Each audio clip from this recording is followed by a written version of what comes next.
Muy buenas tardes a todas y a todos y bienvenidos al colegio a la que será la última conferencia del 2024 de nuestro ciclo Sevilla en Proceso, donde, como sabéis, estamos haciendo una panorámica del trabajo que hacen los colegiados de Sevilla. Hoy nos acompaña un arquitecto que la verdad es que mucha presentación no necesita. Es maestro de muchos de los que estáis aquí y de los que no fue maestro, creo que su obra nos influenció y nos hizo estudiarla a fondo, porque es sin duda uno de los arquitectos más representativos de los últimos 50 años, ¿no? Más aproximadamente.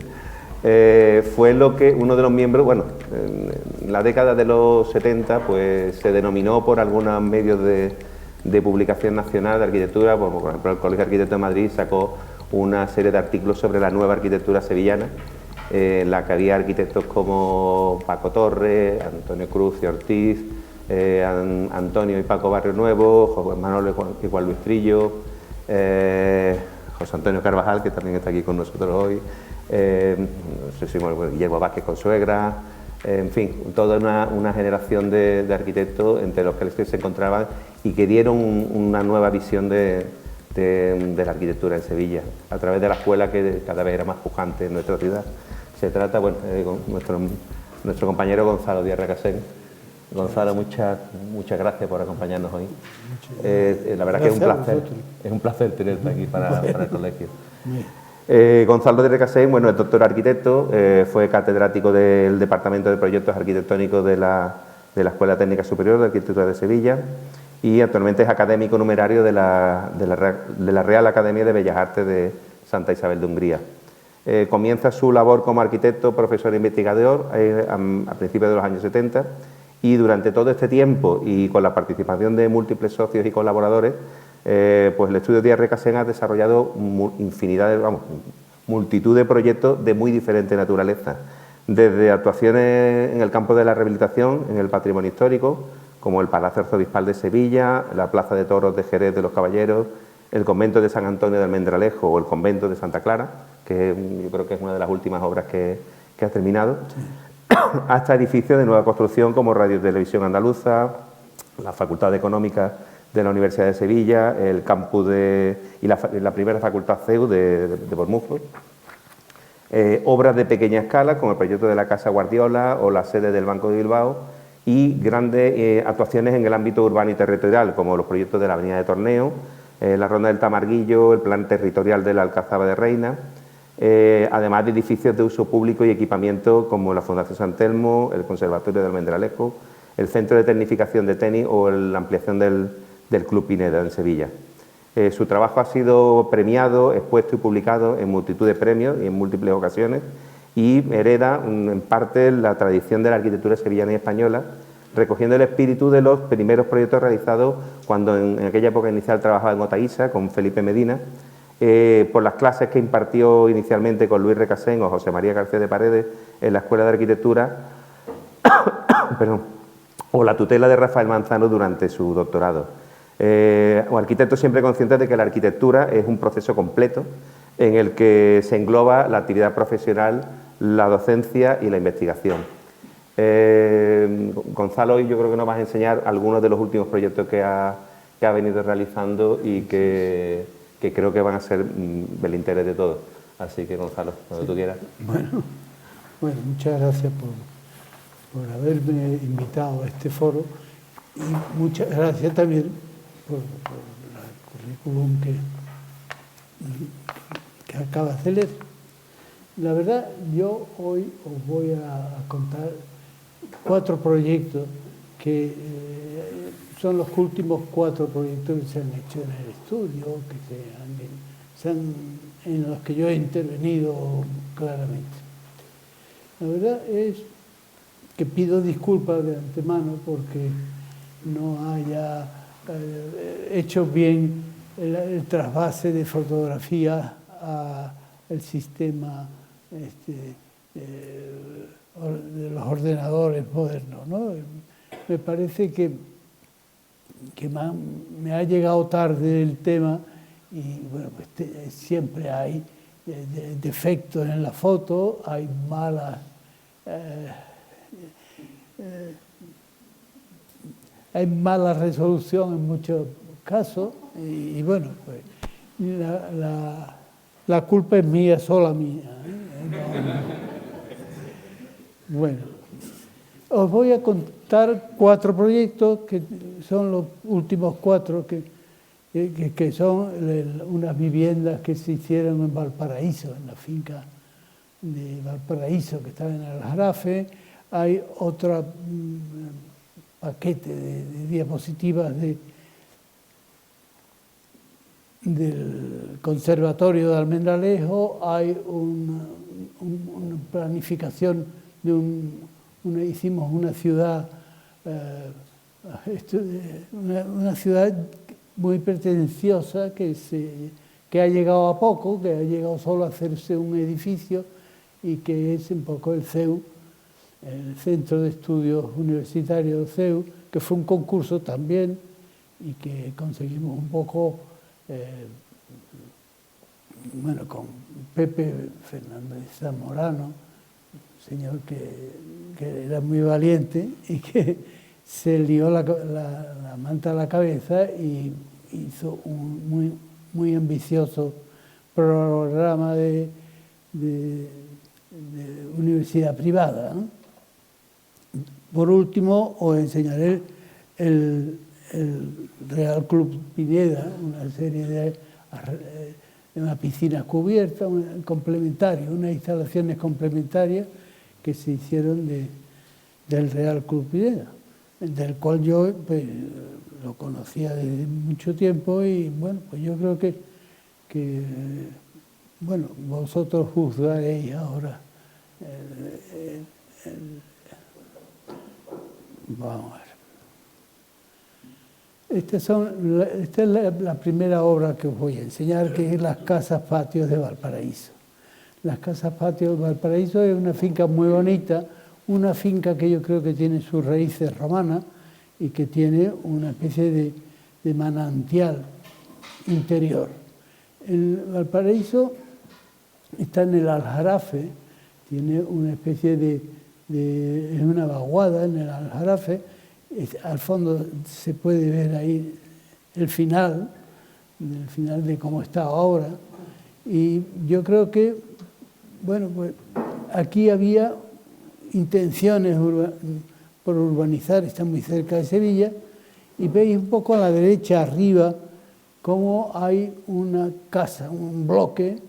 Bueno, yo creo que la idea, el urbanismo previsto estaba un poco tratando de llenar de bloques toda la cornisa. Y yo creo que sí, la cornisa es muy importante para Sevilla. Ese sentido un poco del valle se dibuja con el Aljarafe y con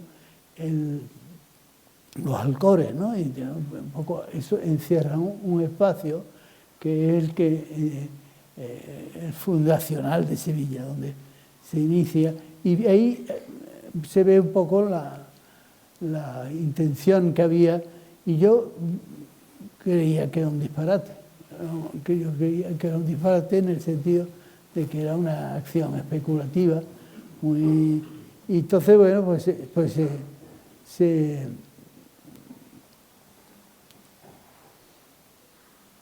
bueno, yo creo que se hizo un proyecto que trataba, cuidaba el sitio, cuidaba el lugar.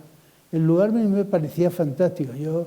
Era un sitio muy querido por mí y bueno, pues yo creo que en ese hay como una condición doble. Hay una cara que da la urbanización, que lo que habla es de la individualidad de la casa y de la urbanización, y otra cara más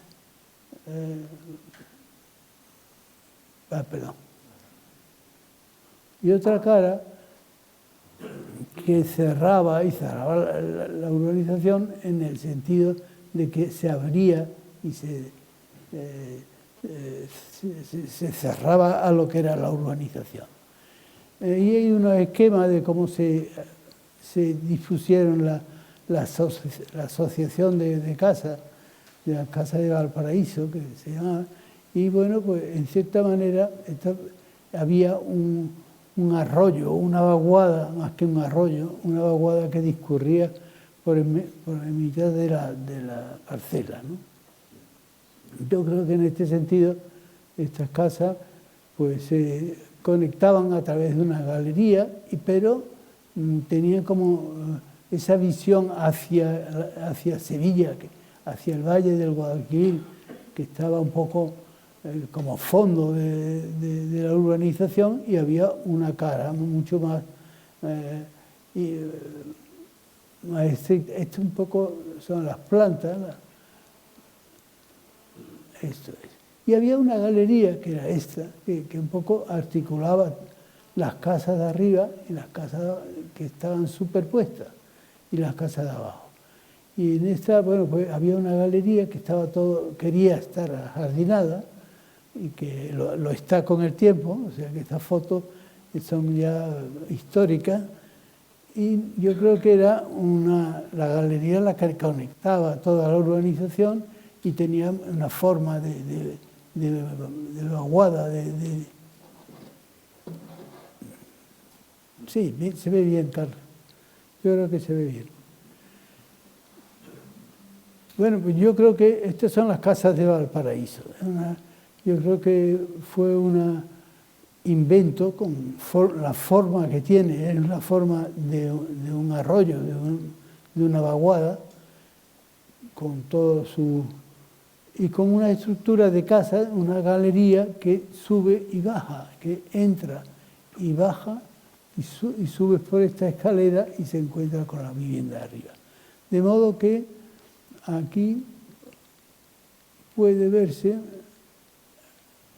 vaya, aquí puede verse en el esquema de abajo de la izquierda, se puede ver un poco cómo estaba la disposición de las casas.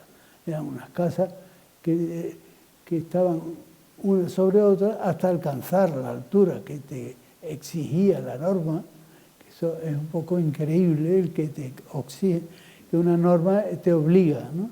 Y en ese sentido hay viviendas abajo y viviendas arriba, una superota, pero distinguiendo un poco, estas viviendas eran como dos duples encima. Perdón, yo me equivoco. Bueno, las viviendas eran unas viviendas patio, unas viviendas que tenían un patio y se estructuraban con un patio, que un poco se puede ver en la diapositiva de abajo. Esta es la galería que sube a unas viviendas de arriba y baja a unas viviendas de abajo. Las viviendas siempre están con un patio y con un jardín privado. Un patio y un jardín tanto arriba como abajo. Yo creo que habrá algún sitio donde puedan... Bueno, aquí se pueden ver dos viviendas y dos viviendas, las dos plantas de una y las dos plantas de otra. Tenemos la planta de abajo, que tiene su patio mirando siempre en la cara buena de vistas de la casa, y sobre ella, aquí podéis ver la fachada que da al jardín, que da al paisaje, por decirlo de alguna manera, y vemos un poco las dos, el patio de la vivienda de arriba y el patio de la vivienda de abajo, uno encima de otro. Y un jardín que se antepone a todo eso. Yo creo, esta es una fachada que da a la urbanización. En la urbanización la fachada se marca y se señalan la individualidad de la casa. Estas son la casa de arriba, la casa superpuesta, con esta fachada a la urbanización, y aquí podéis ver un poco el patio de arriba, el patio de abajo, y cómo se produce esa superposición de las casas, y cómo esas casas son, bueno, pues están fundamentalmente enfocadas a la vista y a la situación tan privilegiada de esta cornisa de la Jarafe, ¿no? Yo creo que el patio siempre tiene como referencia el centro de la casa. En un caso son rectangulares, en otro caso son cuadrados, y yo creo que siempre está, en el plano general, siempre está un poco, siendo el centro de la casa, se enfoca hacia el paisaje, ¿no? El paisaje un poco está como fondo de la casa. Yo creo que estos son unas vistas del patio, tanto de un patio como de otro. Y los patios, bueno, pues están un poco siendo ese cuerpo central. Bueno, esto, a continuación os voy a enseñar el Conservatorio Municipal de San Antonio en Almendralejo. Un edificio que nosotros hicimos un arreglo de todo el convento de San Antonio, que es todo el fondo que veis ahí de esta diapositiva. Y en los resquicios finales, en una franjita de terreno, se propuso hacer un conservatorio de música municipal. Y yo creo que aquí veis cómo hay como una especie de zócalo, zócalo de una planta y un edificio alto. El zócalo estaba lleno de dependencias pequeñas que servían para ensayar, es decir, para ensayar un violín, un piano, un objeto de música, y estaban propuestos como exentos, como era un zócalo, un basamento del edificio que en cierta manera estaba abierto al cielo y tenía luz cenital, con lo cual no había contaminación de ruido por una ventana, no tenía ventana, era una especie de zócalo de luz cenital que se exponía. Este proyecto lo hice con Julián Prieto, que fue una ayuda inestimable que tuve de él, y en cierta manera, bueno, pues yo creo que propusimos hacer toda una planta baja muy cerrada. Era un poco el ruido, la contaminación de ruido era lo importante evitar. Y nosotros hicimos también, aquí hay unos esquemas de unos dibujos de mi libreta que en cierta manera cuenta la historia de cómo se fabricó la idea. Se ve en la primera que está todo cerrado y que está todo solo abierto hacia el cielo. En cierta manera, cuando el ruido se perfecciona y se mejora, aparece un monumento a la música, que es un poco ese objeto que se posa en ese basamento y que se puede ver en ese dibujo, ¿no? Igual en el otro se ve una especie de elemento cerrado que horizontalmente no se transmite más que hacia arriba, ¿no? Yo creo que el sentido de utilizar todo el terreno, ¿no? Había poco terreno porque habíamos arreglado el convento, que un poco viene aquí representado por esa mole. En el último dibujo se puede ver cómo hay otra solución de cubierta de ese muro, ¿no? de ese basamento, ¿no? En cierta manera parece como que el edificio es como todo el suelo que sobra o que en cierta manera no está ocupado por el convento. Entonces todos los resquicios funcionaban y se utilizaban solo la parte de suelo correspondiente. Aquí, aquí se puede ver un poco cómo es colmatación del suelo, se produce aprovechando todos los resquicios, recortando, metiéndose en todas las dependencias posibles, surgen aquí hay una pieza abajo que es un poco la acera de la calle, que es una acera vestíbulo, una acera que a su vez es un vestíbulo del edificio, y todas las habitaciones de los cuartitos respirando hacia arriba, respirando como he dicho en el esquema ese que habéis visto. Aquí yo creo que se pueden ver un poco las plantas con todos los cuartitos de los que están aprendiendo música, ¿no? Mientras que, en cierta manera, hay una... Y cuando ya aprenden a hacer el ruido, aparece un poco sobre el basamento, que se hace con unas vigas de canales de riego, y que entre una y otra se organizan unos lucernarios que eran los mismos que habíamos, o parecidos, en el sentido de franja lineal dispuesta sobre la viga. En cierta manera, cuando aparece una pieza arriba, que es el salón, prácticamente el salón de acto, el salón aparece la música. En cierta manera, la música la representábamos con este sentido un poco de un objeto que salía y que en cierta manera, me parece que es un amigo Tilo, que estaba comprobando lo que estábamos haciendo. Cuando ya estaba sembrado arriba, había una rosaleda, ¿no?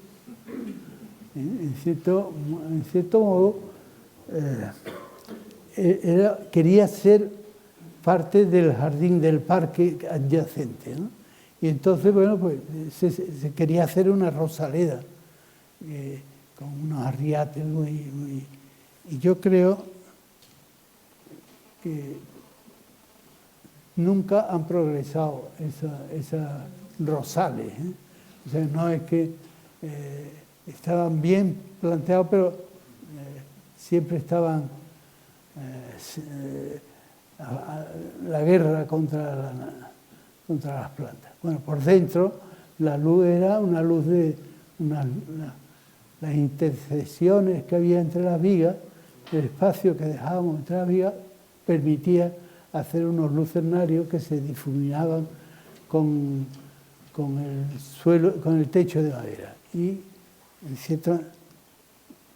Bueno, ni que decir tiene que había partes del convento que se incorporaban. Esto es una chimenea que hay en el convento, que hemos visto al principio como una cigüeña en lo alto. Y bueno, pues yo creo que ese sistema de rendijas transversales, bueno, pues cogían y en ese momento llegó a engullir la propia chimenea externa, ¿no? Se puede, bueno, pues...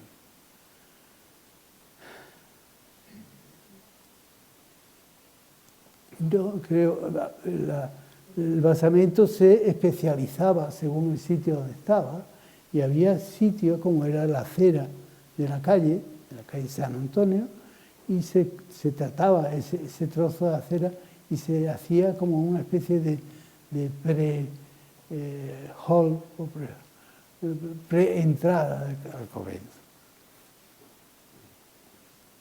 Yo, bueno, esto es por dentro y por fuera, antes de acabarse. Y este es el objeto que surge de cuando el ruido se transforma en música. O sea, no hay como una transformación del ruido en música y aparece ese monumento a la música que es un poco símbolo de que el edificio es un conservatorio. Bueno, se hizo con una estructura metálica, con unos prefabricados de hormigón y todo. En cierta manera, aquí se ve un poco todo ese zócalo del edificio, zócalo que cierra el edificio como una tapia y emerge de él el objeto, el salón de actos, que es el salón de la música, ¿no? Bueno, yo creo que estos rosales, yo creo que, bueno, pues se han malogrado en cierta manera, no sé por qué.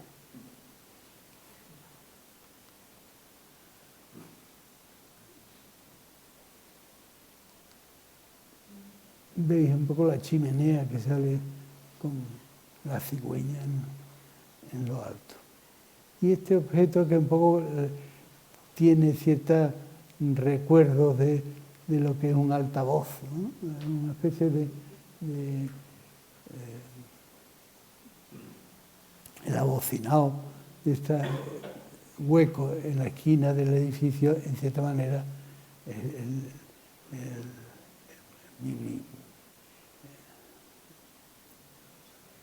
bien. Bueno, hay una cosa que también me parecía importante. Es un parque que hay al lado, que era la huerta del convento, la antigua huerta del convento, que en cierta manera se trataba de prolongar y de extenderse por todo el edificio. El edificio, yo creo, un edificio comido por la vegetación, de cierta manera, ¿no? Y que ha funcionado regular porque...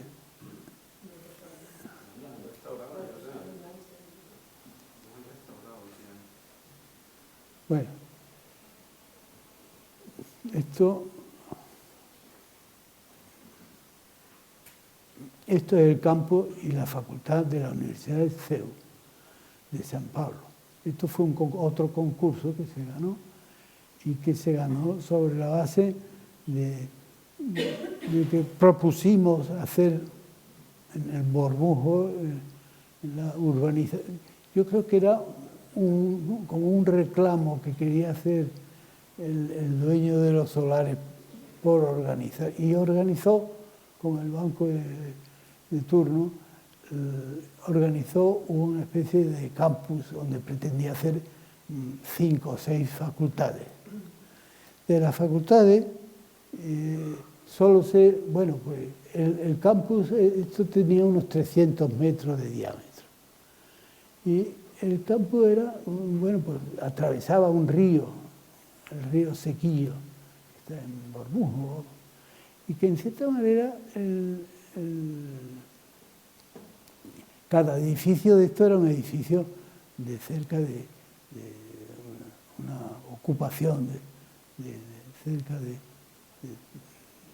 me parece que eran 500 metros, una cosa así. Tenían unas 3 plantas. El edificio, en cierta manera, era un edificio que flotaba en un mar de olivos. Toda la finca era un olivar, excepto estos jaramagos que hay aquí, ¿no? Y que, bueno, pues yo creo que en cierto modo era una especie de portaaviones que estaba flotando y que podía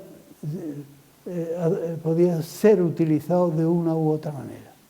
Nosotros hicimos un edificio prefabricado de piezas de hormigón de cemento blanco y con esos prefabricados se organizaban todos los huecos y estaba todo modulado con esa...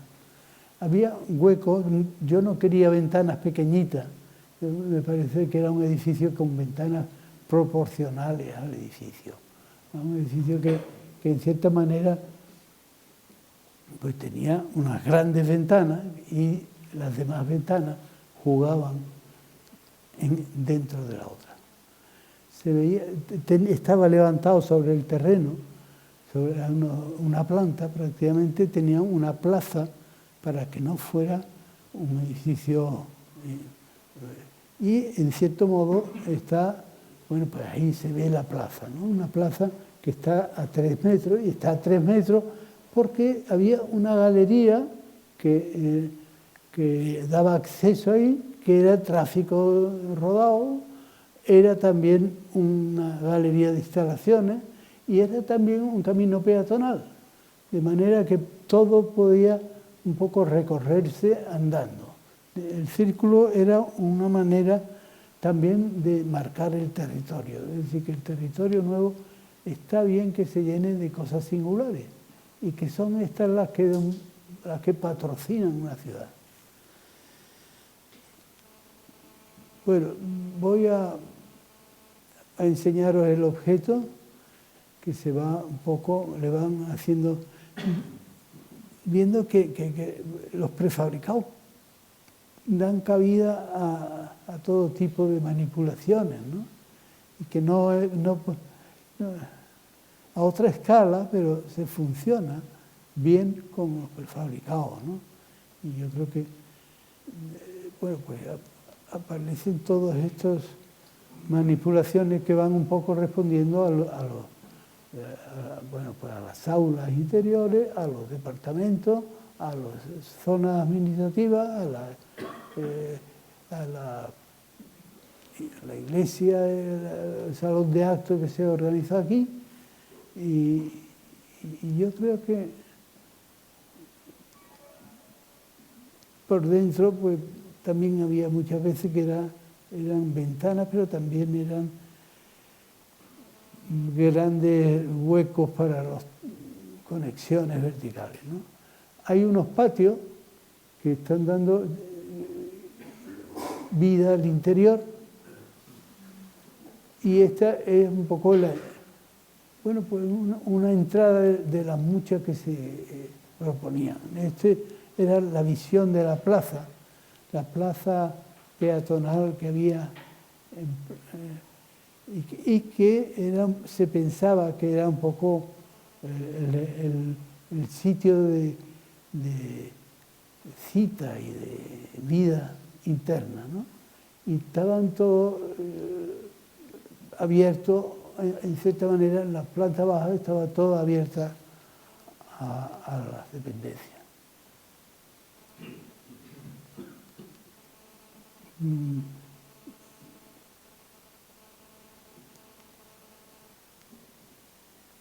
Esta era la pieza de entrada, desde esa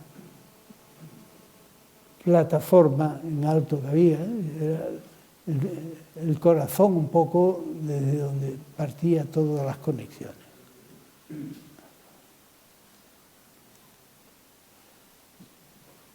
Desde la plaza había rampas que subían, escaleras que entraban, había todo un edificio muy grande al que se le exigía mucha dimensión, ¿no? Se le obligaba. Aquí vemos todo el mundo de prefabricados que dan a la plaza, ¿no? Ahí se ve un poco. Yo creo que fue un poco ensayo de cómo trabajar con este nuevo y gran elemento o ladrillo nuevo, ¿no? Estos prefabricados como,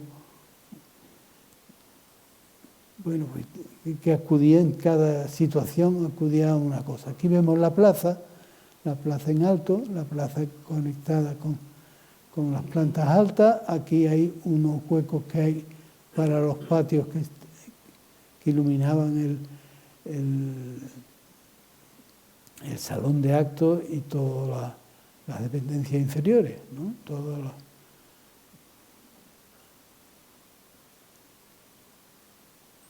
Bueno, estos son los patios, eran patios que en cierta manera también eran vistas a través de la plaza. Había ocasiones que se abría horizontalmente el edificio. Y bueno, entonces la planta baja comprendiendo la vegetación y la vida que iban a dar estos huecos horizontales y verticales.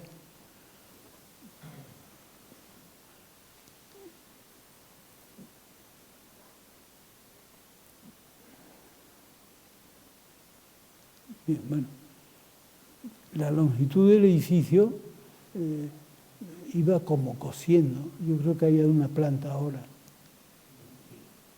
No sé si hay. Iba un poco como cosiendo los patios que se fabricaban. No tenerle pereza hacer un patio fue fundamental, porque era una especie de modo de iluminar los interiores, ¿no? Esto es el salón de actos, que ya aquí se ve la parte trasera del salón de actos, un salón de actos para 500 personas, que a mí me parecía una exageración, pero que después, no, por lo visto, no lo hice, con entradas como laterales. Tenía un foyer en un lado y otro foyer en el otro, y tenían estas caras como troneras laterales, ¿no? Bueno, estamos viendo. Esto es el último proyecto que yo os tengo reservado, que es bueno, las nuevas instalaciones que se hacen o se realizan para el Real Club Pineda en Sevilla, y que fue relativamente complicado hacer porque acabamos con un pleito con la constructora y bueno, pues yo creo que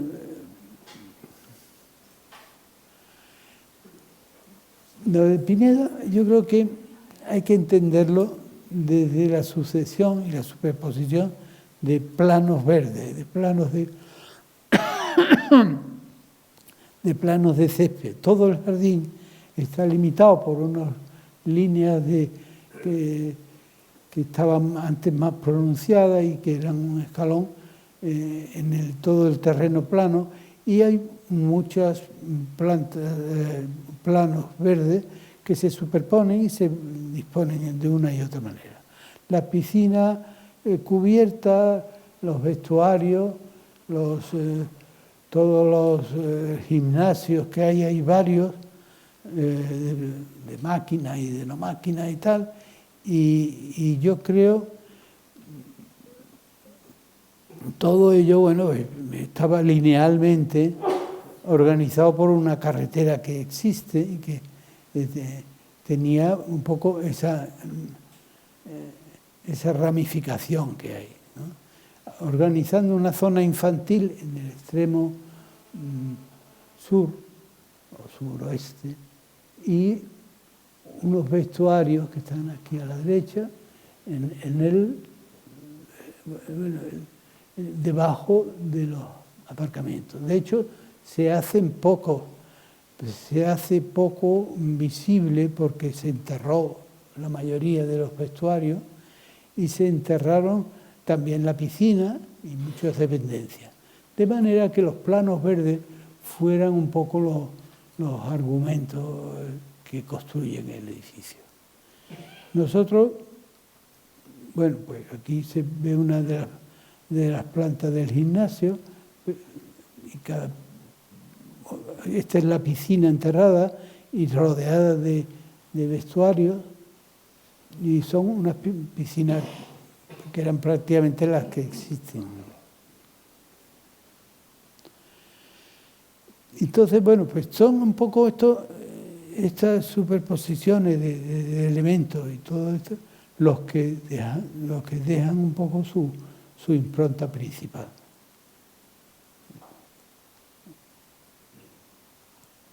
Bueno, yo creo que esta es la piscina esto que se ve aquí en primer término es un reflejo del techo, y que puede confundir al intentar entender pues, la piscina, ¿no? La piscina ahí abajo y hay al fondo unos jacuzzi, unas cosas estas complementarias de piscina, en las cuales empezamos un poco a probar la luz, cuánta luz había y un poco. Yo creo que estas fotos están sin luz eléctrica, vamos, que se ve que no es escasa. Esta es la luz, son los lucernarios, están arriba y reflejados abajo en la piscina.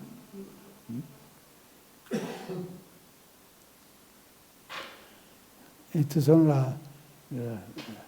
los jacuzzis y los inventos nuevos que hay de chorritos de agua y de cosas.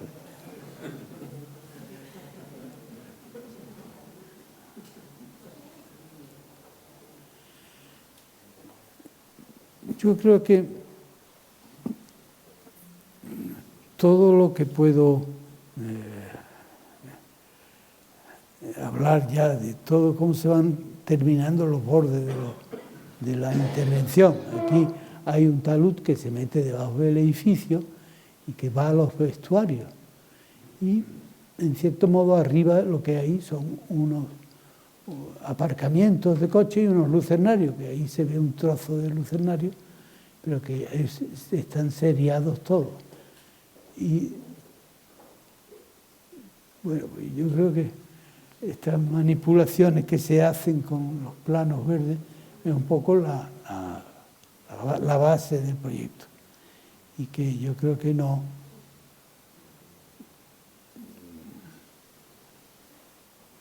Bueno, estos son este es el lucernario de los aparcamientos y abajo el vestuario. De manera que, a ver si está, aquí se ven los lucernarios y el aparcamiento arriba. Abajo, en la segunda fila, se entiende bien esos lucernarios que son de pavés y que van un poco iluminando los sectores del vestuario, ¿no? Esto es el fondo de la piscina, que tenía otra piscina alargada solo para hacer largos y el entrenamiento de las clases y separarlo de la zona de estancia de la piscina.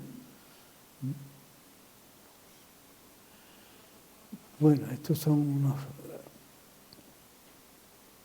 Aquí se ven distintas maneras de poder hacer, en cierta manera, dar acceso espacial a los propios elementos enterrados. De manera que siempre hay una mezcla entre interior y exterior que se puede un poco ver todas las piezas de los vestuarios. Bueno, y todos estos esquemas nos permiten, bueno, pues ver cómo se transforman y cómo se utiliza los lucernarios como un sistema de orden y de sistema de iluminar y ventilar. Bueno, bien. Estos son los aparcamientos que ven aquí a la izquierda, el lucernario que va hasta el sótano. Bien, bueno, yo creo que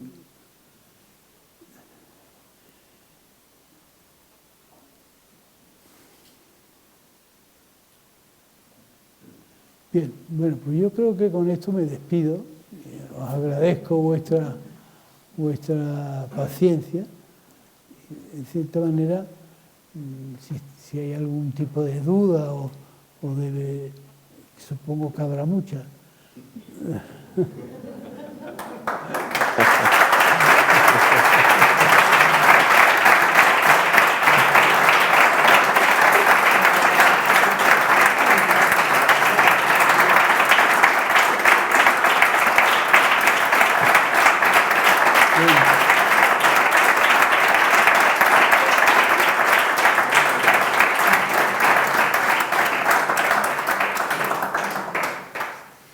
queréis preguntar algo. ¿Alguien le quiere hacer una consulta sobre los proyectos que hemos visto? La verdad es que yo tenía una curiosidad porque el proyecto como conocía, de los 4 que ha presentado conocía 2, porque los conocía, el primero sobre todo porque además fue publicado creo que fue en la revista El Croquis hace ya unos años, pero curiosamente los otros 3, salvo que yo me equivoque, no están publicados ni hay una difusión sobre ellos, ¿no? Sí, Secho, yo creo que, bueno... Vamos, la CEU sí creo que la he visto yo por ahí en algún sitio. Yo creo que todos han sido publicados, ¿sí? Pero unos más, otros menos, ¿no? No, yo creo que...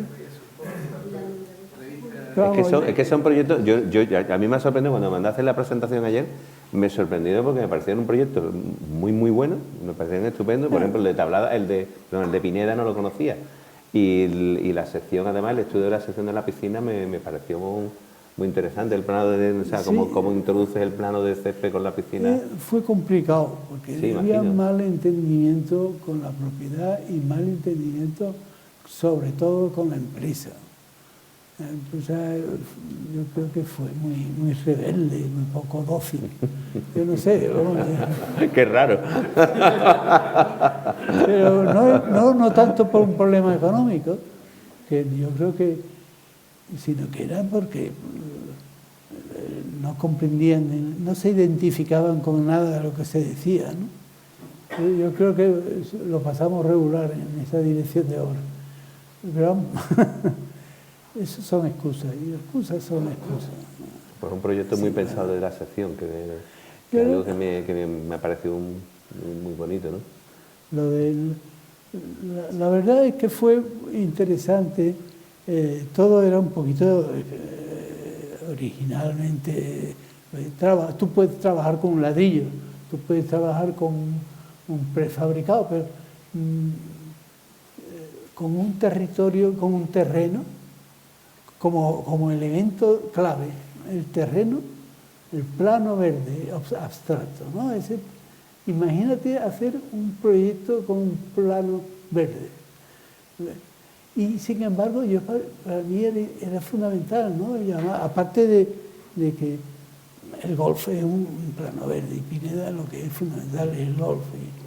Y yo creo que bueno, pues me metí en camisa de 11 varas, pues, probablemente. Sí, pero hay una intención muy bonita de hacer desaparecer la arquitectura, sí, y que predomine el libre, ¿no? Creo que es una actitud muy creo que positiva, ¿no? Sí. Después, en el proyecto de la CEU, por ejemplo, hay una cosa que, digamos, ese sí lo visité poco tiempo determinado, y lo que me gustó mucho es cómo, una vez que entras en el edificio, desde los vestíbulos, de repente te atrapa el paisaje. O sea, tienes como una línea de horizonte de olivar que se introduce como un elemento más del propio edificio. Es decir, hay una intención de un dentro hacia afuera que me parece muy bonita, ¿no? Además yo creo que se ha visto en alguna de las fotos, ese de repente detrás de la cristalera, el horizonte del cerro que tiene enfrente. Que... Sí. Bueno, me gusta que la pregunta, bueno, yo creo que sí, que me parece que habría que trabajar pensando más en el espacio que queda fuera, ¿no? Y que en cierta manera es una manera de hacerlo de los demás, ¿no? De partícipe. Yo creo que bueno, pues, concretamente en el de Pineda hay